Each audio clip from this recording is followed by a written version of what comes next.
সেপ্টেম্বরের আগেই pay scale বাস্তবায়ন করার কড়া নির্দেশ প্রধান উপদেষ্টার। আসসালামু আলাইকুম দর্শক, কেমন আছেন সবাই? আশা করি সবাই ভালো আছেন।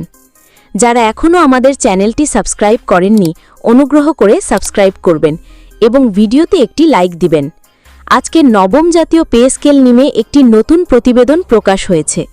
সেখানে বলা হয়েছে, নবম জাতীয় পে স্কেল সেপ্টেম্বর মাসের মধ্যে কার্যকর করতে হবে। সরকারি চাকুরিজীবী ও কর্মচারীদের জন্য পে কমিশন গঠন করা হয়েছিল। জুলাই মাসে গঠিত এই পে কমিশনকে তখন বলা হয়েছিল ৬ মাসের মধ্যে সরকারকে নবম জাতীয় পে স্কেলের প্রতিবেদন জমা দিতে। কিন্তু বর্তমানে জানা যাচ্ছে আগামী ১০ দিনের ভিতর প্রতিবেদন জমা দিবে পে কমিশন এবং অতি দ্রুত সময়ের মধ্যে পে স্কেল বাস্তবায়ন করবে সরকার। পে স্কেল কার্যকর করতে দেরি হওয়ার কারণে সরকারি চাকুরিজীবীরা অসন্তোষ প্রকাশ করেছে। তাই এবার সরকারি চাকুরিজীবীদের জন্য আগামী ১০ দিনের ভিতর পে কমিশন কর্তৃক প্রকাশিত প্রতিবেদন জমা এবং কার্যকর করার গুরুত্বপূর্ণ আহ্বান এসেছে। ইতিমধ্যে কিন্তু নবম জাতীয় পে স্কেলের ১২টি গ্রেডে বেতন কাঠামো প্রকাশ করা হয়েছে বলে গোপন সূত্রে জানা গেছে।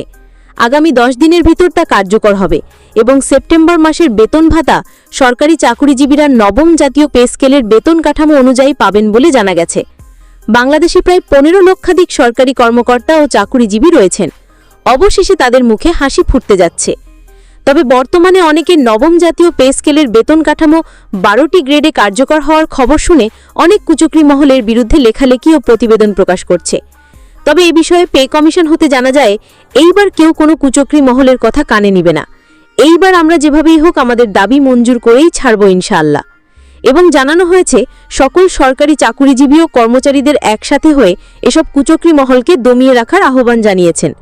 অবশেষে আশা করা যাচ্ছে এই বছর তথা ২০২৫ সালের মধ্যে নবম জাতীয় পে স্কেল ১২টি গ্রেডে কার্যকর করা হবে।